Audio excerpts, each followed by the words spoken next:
Pon tu espíritu de amor en mí. Lléname de ti, oh Señor. Lléname de ti, de tu gracia y tu perdón. Lléname de ti, lléname de ti. Pon tu espíritu de amor en mí.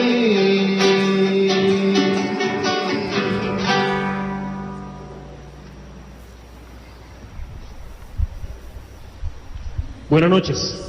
Buenas noches. ¿Cómo están? No la escucho. ¿Cómo están?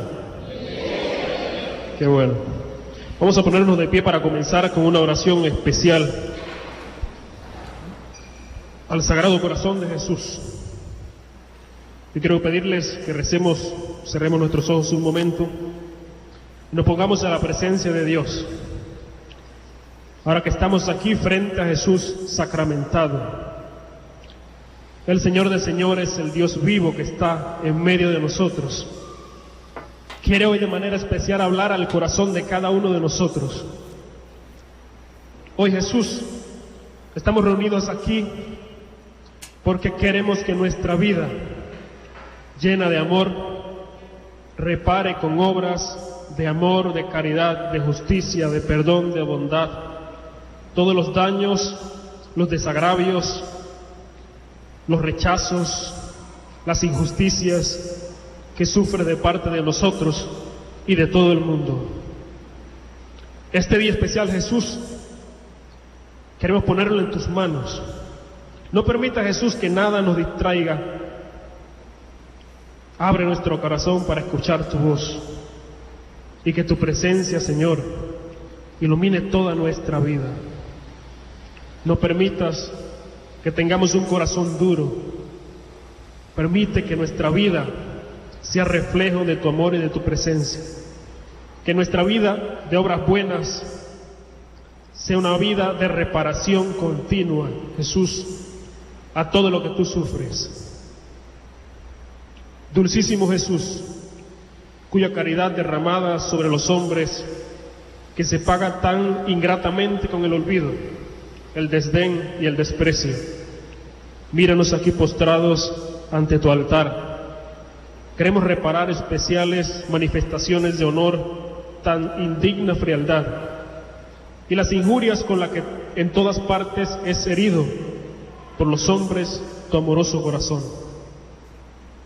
Recordando, sin embargo, que también nosotros nos hemos manchado tantas veces con el mal, y sintiendo ahora vivísimo dolor, imploramos ante todo tu misericordia para nosotros, dispuestos a reparar con voluntaria expiación no solo los pecados que cometimos nosotros mismos, sino también de aquellos que, perdidos y alejados del camino de la salud, rehúsan seguirte como pastor y guía, obstinándose en su infidelidad, y han sacudido el yugo suavísimo de tu ley, pisoteando las promesas del bautismo.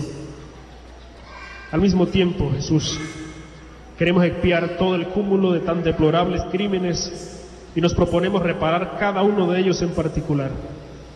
La inmodestia, las torpezas de la vida, del vestir, las insidias que la corrupción tiende a las almas inocentes, la profanación de los días festivos, las miserables injurias dirigidas contra ti y contra tus santos, los insultos lanzados contra tu vicario y el orden sacerdotal, las negligencias y los horribles sacrilegios con que se profana el mismo sacramento del amor divino, y en fin las culpas públicas de las naciones que menosprecian los derechos del magisterio de la Iglesia por ti fundada.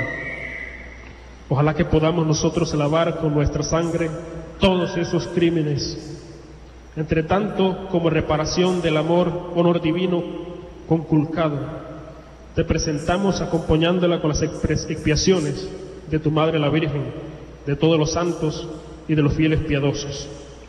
Aquella satisfacción que tú mismo ofreciste un día en la cruz al Padre y que renuevas todos los días en los altares. Te prometemos con todo el corazón compensar en cuanto esté de nuestra parte y con el auxilio de tu gracia los pecados cometidos por nosotros y por los demás. La indiferencia a tan grande amor, con la firmeza de la fe, la inocencia de la vida, la observancia perfecta de la ley evangélica, especialmente de la caridad, e impedir además con todas nuestras fuerzas las injurias contra ti y atraer a cuantos podamos a tu seguimiento. Amén. Pueden sentarse un momento.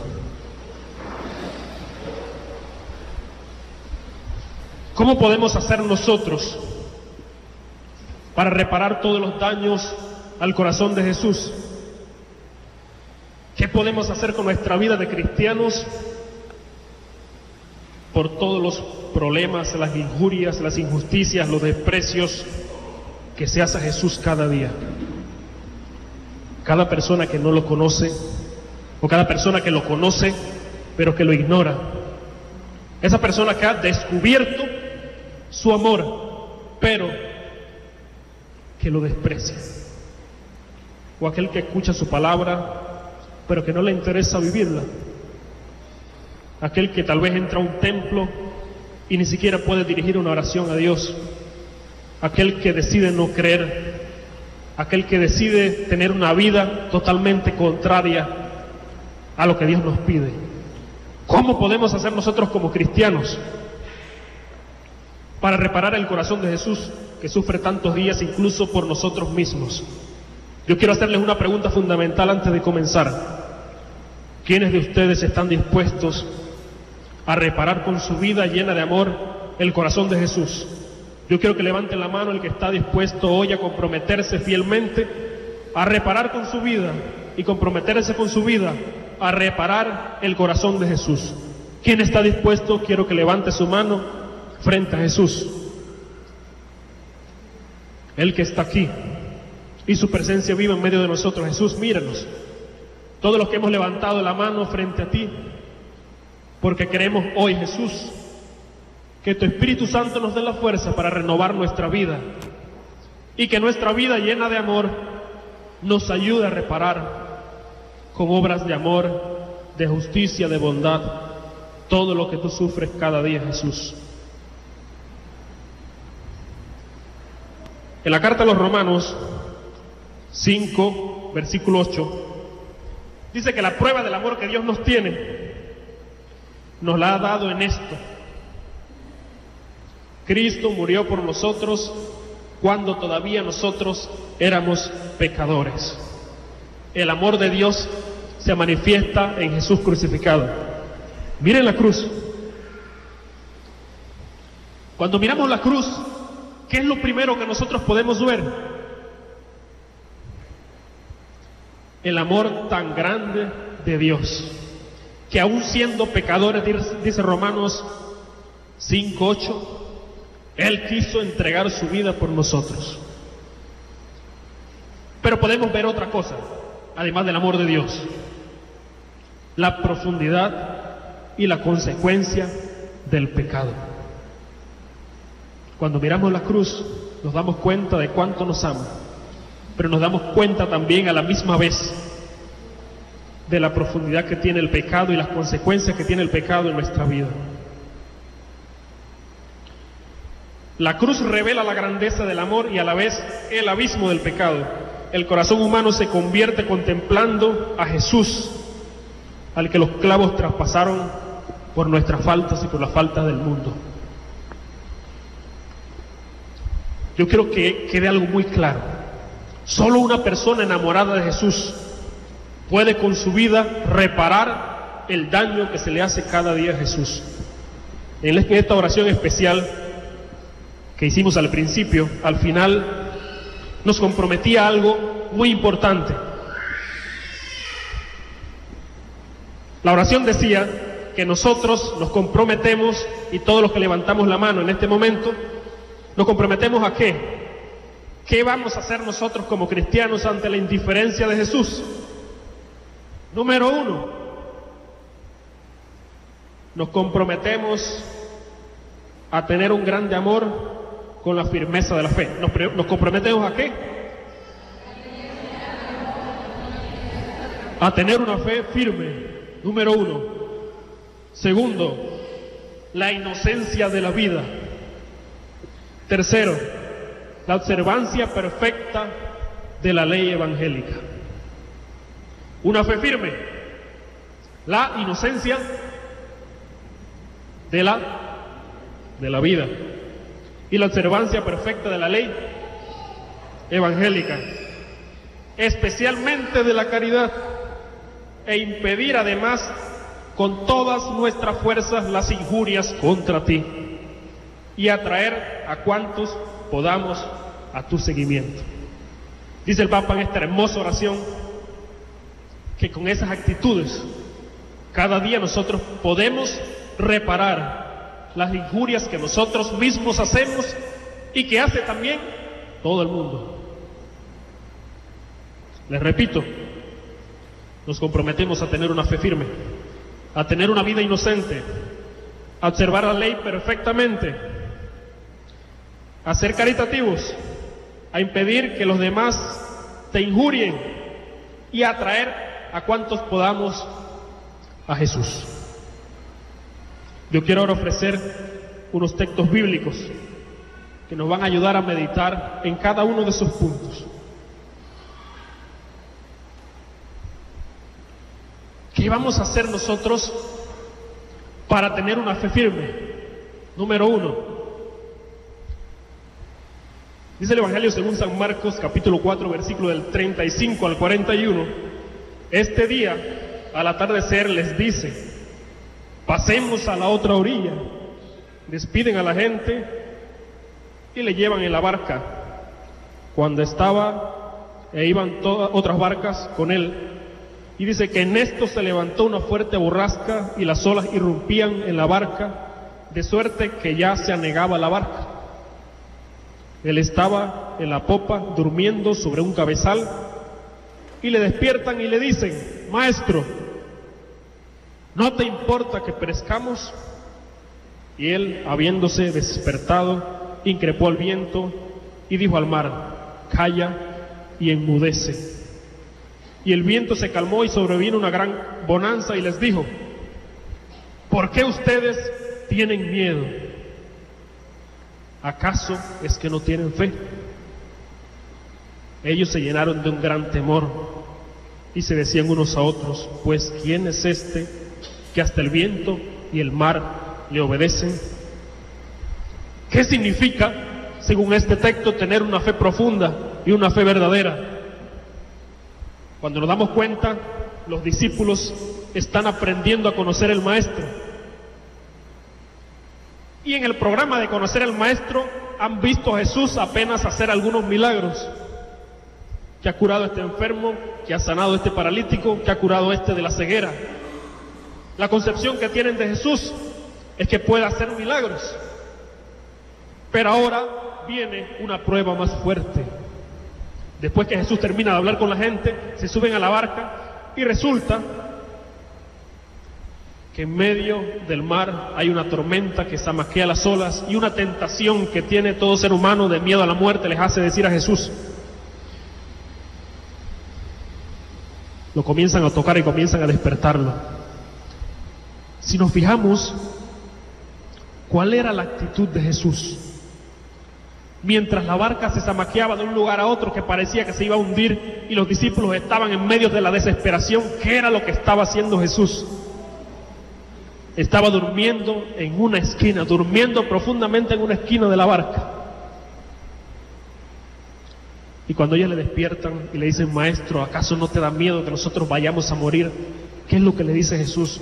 Esas palabras a mí me estremecen, ¿saben por qué?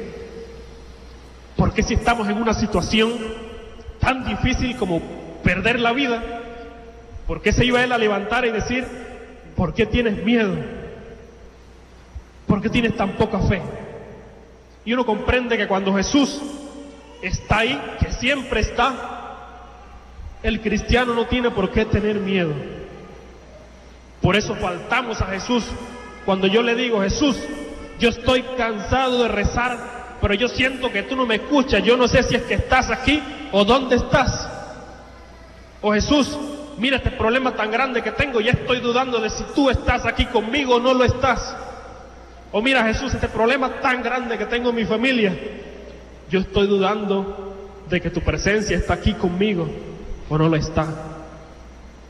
Y en ese momento uno escucha la voz clara de Jesús diciendo, yo siempre estoy contigo, ¿por qué tú vas a tener miedo?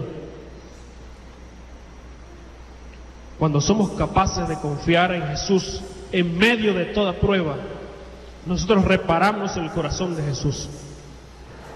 Cuando no confiamos en que está en medio de nosotros, nosotros somos ingratos, porque su promesa es que Él siempre va a estar en medio de nosotros. Su promesa es que siempre va a estar en medio de nosotros. Cuando sucede algo que sobrepasa mis fuerzas, que lo más seguro es que esté sucediendo, o te haya ya pasado, o vaya a pasar en algún momento, en medio de esa situación que no se sabe cuál sea ni lo difícil que sea, recuerda esto: tú, Jesús, estás conmigo y tu mano nunca me va a soltar. Dice el Salmo 21 que camine por cañadas oscuras, voy seguro, porque tu vara y tu cayado me dan seguridad. Esa es una promesa de Jesús que el cristiano no tiene que dudar. Venga problema que venga, venga necesidad que venga, tú, Jesús, estás conmigo. Y si tú estás conmigo, Jesús, y para ti nada es imposible, ¿por qué yo voy a tener miedo? Reparamos el corazón de Jesús cuando confiamos plenamente en su presencia. La segunda, ¿cuál era? La inocencia de la vida. Dice segunda de Pedro 3:14, por tanto, amados, puesto que guardáis estas cosas, procurad con diligencia ser hallados por Él en paz, sin mancha e irreprensibles. ¿En qué consiste una vida inocente frente a Dios? Había un joven de un campo muy metido. Cada vez que él discutía con su hermano, y a veces unas discusiones muy fuertes, pero a la hora, sin que nadie se pidiera perdón, estaban jugando nuevamente como si nunca nada hubiera pasado. Cuando le tocó mudarse a otro lugar, tiene una discusión con otra persona, y después de una hora va a hablar con él, y se da cuenta que esta persona ni siquiera le voltea a mirar porque sigue molesto con él. Y él se sorprende y dice, ¿cómo es que esta persona no me ha podido perdonar? ¿Por qué está guardando rencor en su corazón por algo que es tan simple y tan sencillo? Un alma inocente quiere decir que tenemos un corazón que, aunque se enoja y le duele algo, alguna ofensa, algún maltrato, es capaz de perdonar, aún sin que le pidan perdón. Es capaz de tener una mentalidad inocente. Todo lo que hace, lo hace con la conciencia de que quiere agradar a Dios.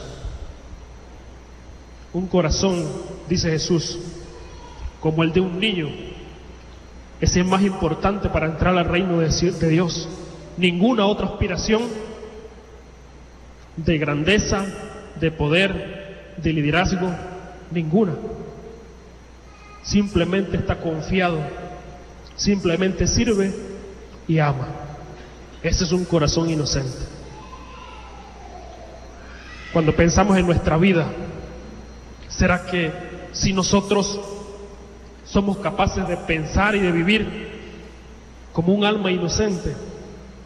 ¿Sí será que cuando nosotros damos algo a otra persona, sabemos que lo hacemos por Dios, o lo hacemos con el amor más grande que brota de nosotros, o con qué intención hacemos nosotros las cosas? Cuando decimos un corazón inocente, ¿qué es lo que estamos diciendo? Que todo lo que yo digo, hago y pienso, lo hago con la intención de hacerle el mayor bien posible a la otra persona. No hay ningún sentimiento de doblez. No hay ningún sentimiento de tratar de aprovecharse de la otra persona. No hay ningún sentimiento de querer hacerle el daño al otro. Lo primero que piensa un alma inocente, ¿qué es lo que yo puedo hacer para que esta persona sea mejor y más feliz? Sea mejor y más feliz. Tercero, ¿cuál era? La observancia perfecta, especialmente de la caridad. Perfecto. Perfecto. Les están ganando las hermanitas. Estaba Jesús un día predicando cuando una mujer de las que escuchaba emocionada gritó y le dice: dichoso el vientre que te llevó y los labios que te amamantaron. ¿Y qué es lo que le dice Jesús? Dichoso más bien los que y la ponen en práctica. ¿Por qué es tan importante esto? Porque si yo escucho, oír es una cosa. Yo estoy oyendo el ruido del abanico, algún ruido por allá afuera, muchas cosas más estoy oyendo, pero no estoy escuchando. Cuando yo escucho, lo que escucho dejo que eso me llegue al corazón. Eso es un nivel mucho más profundo. Si yo oigo la palabra de Dios, cuando me doy la media vuelta para salir del templo, se me ha olvidado todo lo que se dijo en la Eucaristía. Todo. ¿Cómo estuvo la misa, mamá, abuela? ¿Cómo estuvo la misa? El padre habló muy bonito. ¿Y qué dijo? No me acuerdo de nada. Pero habló muy bonito, pero no me acuerdo de nada. Esa actitud la tenemos cuando oímos. Pero la persona que escucha, porque hay muchos tipos de corazones, la persona que escucha y deja que la palabra llegue al corazón, esa persona comienza a cambiar. Nos pasó en una parroquia, cuando estábamos de misión, conversando con una señora. Ella nos dice, estamos ya hablando de la exigencia de la vida de la persona, y la señora dice, yo tengo una vecina ahí al frente, y nos señala ahí todo en la casa, y dice, ella va todos los domingos a la misa, y se sienta en una de las primeras sillas, pero odia a la vecina que tiene al lado, me dice. Y yo voy y le digo, vecina, por favor, usted va a misa todos los domingos, perdónela, usted va a escuchar la palabra todos los domingos, perdónala. ¿Y saben qué me dice ella? Que se va a morir y no la va a perdonar. Esa es la actitud que uno puede tener cuando uno oye la palabra, pero no deja que la palabra toque el corazón. Es un peligro muy grande para nosotros.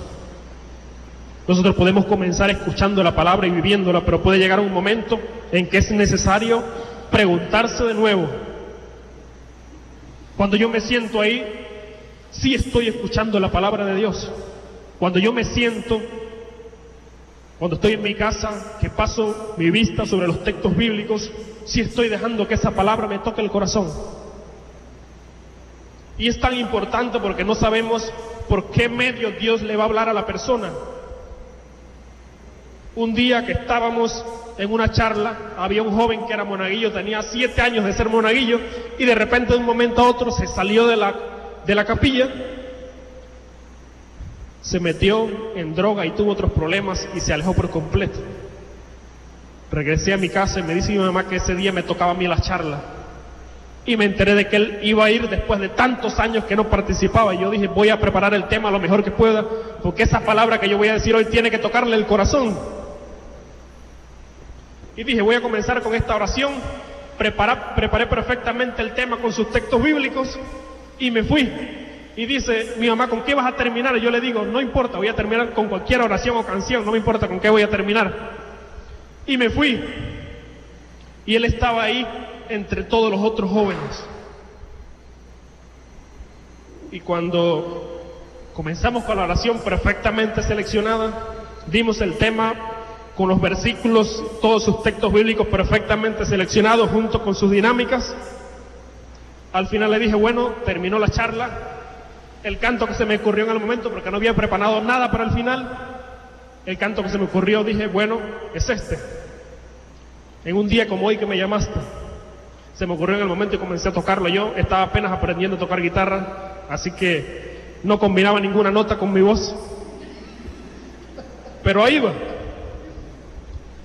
Al final de todo eso, salen todos y él se queda en ese lugar y me dice una frase del canto final. O sea que no preparé. Una frase del canto final me ha tocado el corazón. Me di cuenta que estaba lejos y he descubierto hoy el amor de Dios por una frase que tú cantaste. No la cantaste muy bien, pero me tocó el corazón.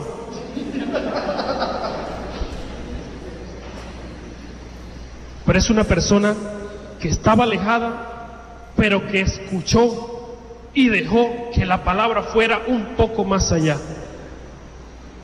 Y cuando la palabra va un poco más allá, es capaz de cambiar nuestra vida, porque dice Jesús que la palabra está viva. La palabra está viva. Dice San Pablo que es como un cuchillo de doble filo que atraviesa hasta nuestros huesos y cuestiona nuestra vida y nos enseña a descubrir de nuevo el amor de Dios. Y si nosotros cristianos nos hacemos sordos a la palabra, no podemos vivir una vida evangélica auténtica. Por eso cada día hay que dejarse tocar por la palabra de Dios. ¿Dónde es? Cuando se proclama aquí, en un canto, en un salmo, en la plegaria eucarística. En todo momento hay que estar atento porque Dios nos habla a nosotros por muchos medios. A ese joven pensé yo que en todos los textos bíblicos perfectamente preparados, pero no. Una persona que está atenta, Dios le habla por muchos medios. ¿Cuál era el cuarto punto? Atraer a nosotros a Jesús. La caridad.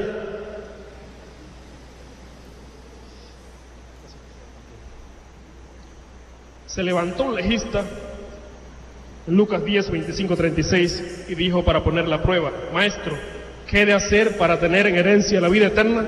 Él le dijo: ¿qué está escrito en la ley? Cuando lees, ¿cómo lees? Respondió: amarás al Señor tu Dios con todo tu corazón, con toda tu alma y con todas tus fuerzas y con toda tu mente, y a tu prójimo como a ti mismo. Jesús le dijo: has respondido bien, haz eso y vivirás. Pero él, queriendo justificarse, dijo a Jesús: ¿y quién es mi prójimo? Jesús le respondió: bajaba un hombre de Jerusalén a Jericó y cayó en manos de salteadores, que después de despojarle y golpearle, se fueron dejándole medio muerto. Casualmente bajaba por aquel camino un sacerdote y al verle dio un rodeo. De igual modo, un levita que pasaba por aquel sitio le vio y dio un rodeo. Pero un samaritano que iba de camino llegó junto a él y al verle tuvo compasión. Y acercándose vendó sus heridas y echando en ellas aceite y vino y montándole sobre su propia cabalgadura le llevó a una posada y cuidó de él. Al día siguiente, sacando 2 denarios, se los dio al posadero y dijo: cuida de él, y si gastas algo más te lo pagaré cuando vuelva. ¿Quién de estos 3 te parece que fue prójimo de aquel que cayó en manos de los salteadores? Había un problema muy grande en Israel, problemas teológicos. El primero es que como había 613 mandamientos, no se sabía cuál era el más importante porque todos eran importantes. Entonces algunos muy inteligentes decían que mejor el sábado. Otros decían que no se sabía realmente hasta dónde abarcaba la palabra prójimo. Mucha gente necesitaba, muchos judíos, pero que la misma ley decía que no se podían tocar ni ayudar. Entonces, ¿cómo íbamos a hacer? Y si sufría otra persona que no era de Israel, ¿cómo lo íbamos a ayudar si también la ley decía que era impuro tocar a una persona que no fuera también judío? Por eso la palabra de Jesús es tan clara y llega tan profundamente a ellos que se quedan admirados diciendo: cuando La persona que venía y que fue asaltada iba subiendo a Jerusalén, pero venía bajando del templo, venía un sacerdote y un levita, venían de oficiar, así que legalmente no podían tocar a la persona porque estaban purificados. Como regresaban de vez en cuando, entonces tenían prohibido tocar a una persona que estuviera malherida. No podían hacerlo, entonces la ley les decía que no podían tocarlo y evidentemente ellos dieron un rodeo, pero era una persona que estaba necesitando. ¿Quién es el que viene? El hecho de decir que es un samaritano, y esto crea una confusión y un problema grandísimo, porque el problema con los samaritanos viene desde el Antiguo Testamento, un problema que ha durado tantos siglos y que ha creado en la mentalidad del judío una dificultad tan grande para aceptar a una persona que se había mezclado ya con otros pueblos que no eran puros judíos, no eran sangre judía. La persona que viene es un samaritano. Pero, ¿qué es lo que hace esta persona? Tiene la actitud de Jesús. La actitud que mueve a Jesús a obrar contra todos es la compasión. Tener compasión no es lo mismo que sentir lástima.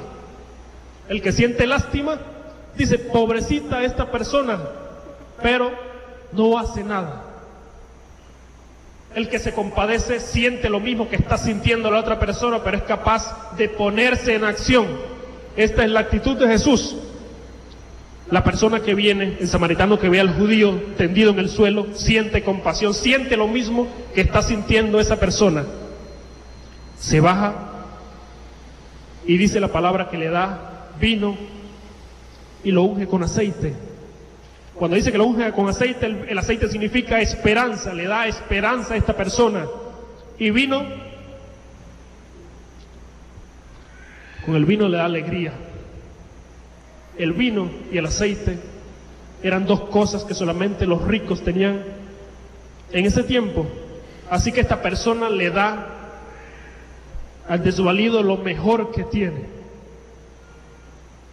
En ningún momento él se pone a pensar en todas las barreras que hay. Cuando le dice el judío siempre le decía al samaritano, los perritos, los despreciaban en todos los sentidos. Pero esta persona cuando se baja, deja que la compasión acabe con todas las barreras culturales que hay. Y no solo se baja del caballo para ver qué tiene, le da a esa persona lo mejor que tiene. Lo sube sobre su cabalgadura, lo lleva a una posada y saca 2 denarios, el salario de 2 días, y se lo da al posadero para que lo cuide. Pero el otro problema era, ¿hasta dónde tiene que llegar la caridad? La caridad tiene que durar hasta que termine la necesidad del otro. Por eso el samaritano dice, mira, ten esto, pero si necesitas más, usa todo lo necesario, que yo cuando vengo voy a pagarte, a retribuirte todo lo que falta. La caridad no tiene límites para Jesús. Cuando hay que hacer caridad, ¿cuánto hay que poner de parte de nosotros? Ya se me acabó el tiempo. ¿Cuánto hay que poner de parte de nosotros? Lo mejor que uno tiene, el vino y el aceite. ¿Qué es lo que le voy a dar a la otra persona? Lo mejor que yo tengo. ¿Y lo mejor que yo tengo qué es? $1 o algo. No, lo mejor que yo tengo es mi vida. Cuando yo doy mi vida para servir, estoy dando lo mejor que yo tengo a la otra persona. Cuando yo saco mi vida y mi tiempo para servir al otro, estoy sacando lo mejor que Dios me ha dado, mi vida, mi tiempo, con alegría, para servir a la otra persona. Le estoy dando lo mejor al otro. Cuando no le doy simplemente un plato de comida, cuando yo me pongo a servir, le estoy dando al otro lo mejor que yo tengo. ¿Hasta qué momento? Hasta que termine la necesidad del otro. Cuando termina la necesidad del otro, entonces hasta ahí. ¿A quién? No importa. Jesús acaba con esa barrera. ¿Quién es mi prójimo? ¿Es otro judío? No se sabe. Todo el que necesite es tu prójimo. Y a todo prójimo le tengo que dar lo mejor que yo tengo. ¿Hasta cuándo? Hasta que el otro necesite. Esto es lo que quiere Jesús para nosotros. Y como para ir terminando, las actitudes fundamentales para reparar el corazón de Jesús son llevar una vida de entrega, amor. Todo esto lo resumimos con el mandamiento principal. Una vida de caridad, una vida de inocencia, una vida que vive la exigencia de la fe. Cuando amamos, resumimos en nuestra vida y en una vida de oración, de amor y de caridad, y solo viviendo la caridad podemos reparar el corazón de Jesús. Cuando vivimos la caridad reparamos el corazón de Jesús, y también tenemos que invitar a otros a ayudarnos a reparar el corazón de Jesús. Cada día se ofrecen muchas injusticias, muchos desagravios en contra de su presencia, en contra de su amor. Se le desprecia. Y nosotros nos hemos comprometido para, con nuestra vida llena de buenas obras y obras de amor, reparar el corazón doliente de Jesús. Cada día que nos levantemos, digámosle a Jesús hoy: Jesús, permite que mi vida pueda reparar el dolor que te causa tanta gente, llevando una vida de fe, de alegría y de oración. Que el Señor nos bendiga a todos.